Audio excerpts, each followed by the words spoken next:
বন্ধুরা, আজ একটি অসাধারণ মুভি গল্প সংক্ষেপে বর্ণনা করব।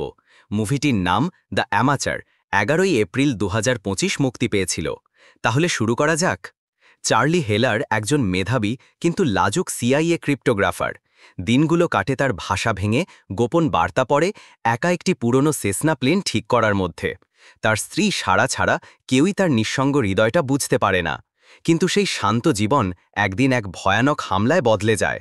লন্ডনে এক সন্ত্রাসী বিস্ফোরণে মারা যায় সারা। চার্লির জগৎ মুহূর্তেই ভেঙে পড়ে। কিন্তু দুঃখের মাঝেই সে খুঁজে পায় এক অজানা সূত্র। ইনকুইলিন নামে কেউ তাকে জানায় যে সারার মৃত্যুর পিছনে লুকিয়ে আছে এক ষড়যন্ত্র। চার্লি জানতে পারে তার নিজেরই বস অ্যালেক্স মুর সিআইএর নাম ব্যবহার করে গোপনে ড্রোন হামলা চালিয়েছে, যা বিশ্বের নানা প্রান্তে ভুলভাবে সন্ত্রাসী হামলা হিসাবে দেখানো হয়েছে। এই হামলার শিকার হয়েছে নিরীহ মানুষ, আর সেই হামলারই একটিতে মারা গেছে সারা। প্রতিশোধের আগুনে জ্বলে উঠেছে চার্লি। সে সিআইএর কাছ থেকে বিশেষ অনুশীলনের দাবি করে। সারার হত্যাকারীদের খুঁজে বের করতে চায়, সে নিজের হাতে বিচার করতে চায়।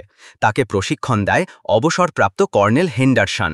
বিস্ফোরক, অস্ত্র, মারামারিতে পারদর্শী হলেও একজনে জীবন নেওয়া চার্লির কাছে সহজ নয়।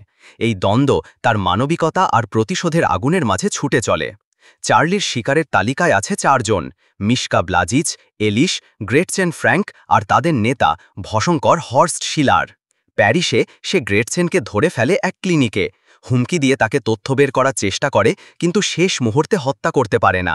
গ্রেটচেন পালিয়ে যায়, কিন্তু দুর্ঘটনায় মারা পড়ে। মাদ্রিদে চার্লি মুখোমুখি হয় মিশকার। এক রুদ্ধশ্বাস দৃশ্যে চার্লি তার মৃত্যু নিশ্চিত করে কৌশলে।